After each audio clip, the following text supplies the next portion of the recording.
Welcome to Ashoka academy.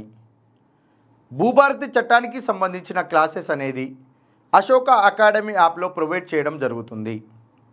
మనం భూభారతి చట్టానికి సంబంధించి అనగా జీపీఓ నోటిఫికేషన్కి సంబంధించి సిలబస్ ఏదైతే ఉంటుందో వాటికి సంబంధించిన అంశాల గురించి మనకి ఇక్కడ ప్రజెంట్ భూ సంస్కరణలకు సంబంధించి కానీ, రెవెన్యూ చట్టాలు, రెవెన్యూ పదజాలము, అదేవిధంగా తహసీల్దార్ యొక్క విధులు, ఆర్డీఓ యొక్క విధులు, జిల్లా కలెక్టర్ యొక్క విధులు, వీటితో పాటు మనకి రీసెంట్గా గతంలో విఆర్ఓ విఆర్ఎల్గా పనిచేసిన వ్యక్తులు ఎవరైతే ఉన్నారో వారికి మళ్ళీ జీపీఓలుగా నియామకం చేసేటప్పుడు ఎగ్జామ్ కండక్ట్ చేయడం జరిగింది.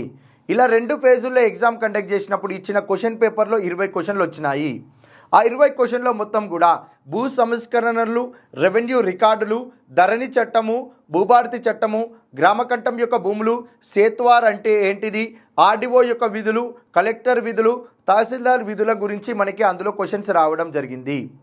అదేవిధంగా ఆ క్వశ్చన్ పేపర్ ప్యాటర్న్ మాదిరిగానే మనకి భూ సంస్కరణలు, ల్యాండ్ రెవెన్యూ చట్టాలు, రెవెన్యూ టర్మినాలజీ పైన క్లాసెస్ ప్రొవైడ్ చేయడం జరుగుతుంది అశోక అకాడమీలో.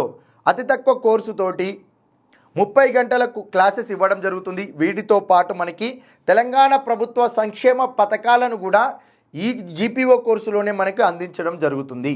Thank you.